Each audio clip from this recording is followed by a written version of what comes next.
వరంగల్, ఖమ్మం, నల్గొండ పట్టభద్రుల ఎమ్మెల్సీగా ఏనుగుల నాగేష్ రెడ్డి గారు బీఆర్ఎస్ పార్టీ తరఫున పోటీ చేయడం జరుగుతుంది. ఏదైతే టీబీజీకేఎస్ యూనియన్ ఎన్నికైన తర్వాత అనేక ఉద్యోగాలు కేసీఆర్ గారి నాయకత్వంలో కల్పించడం జరిగింది. కేసీఆర్ గారు 6,000 ఉద్యోగాలు, ఎక్స్టర్నల్ ఉద్యోగాలు ఇవ్వడం జరిగింది. దాంట్లో గ్రాడ్యుయేట్స్ దాదాపుగా 4,000 మంది వరకు గ్రాడ్యుయేట్స్ ఉంటారు. అలాగే 13,500 కార్యాలయ నియామకాల వల్ల ఇవ్వడం జరిగింది. దాంట్లో ఒక 8,000 వరకు గ్రాడ్యుయేట్స్ ఉండడం జరుగుతుంది. మొత్తం కూడా టోటల్గా 11-12,000 ఉద్యోగాలు గ్రాడ్యుయేట్స్ మా సింగరేణిలో కొత్తగా కేసీఆర్ గారి ఇవ్వడం జరిగింది. కేసీఆర్ గారు ఉద్యోగాలు కల్పించడం జరిగింది. వారందరూ కూడా మేము కేసీఆర్ గారి రుణం తీర్చుకుంటామని, అలాగే రాకేష్ రెడ్డి గారికి ఓటేసి మొదటి ప్రాధాన్యత ఓటు వేసి గెలిపిస్తామని చెప్పడం జరుగుతుంది.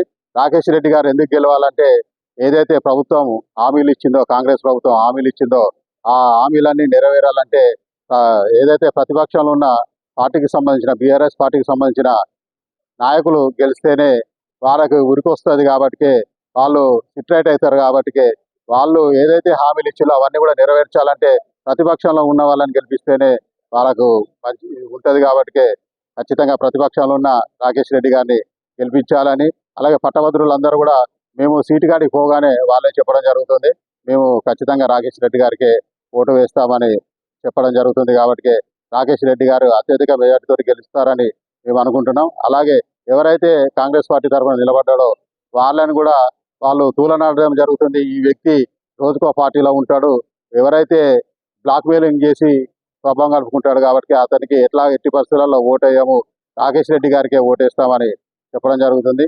అలాగే మా ప్రెసిడెంట్ రాజిరెడ్డి గారు, అలాగే నేను జనరల్ సెక్రటరీగా కాపుకృష్ణ గారు, మేము శక్తివంచన లేకుండా ఏదైతే రాకేష్ రెడ్డి గారి గెలుపు కోసం పాటుపడతామని తెలియజేస్తూ ఈ అవకాశం ఇచ్చినందుకు ధన్యవాదాలు.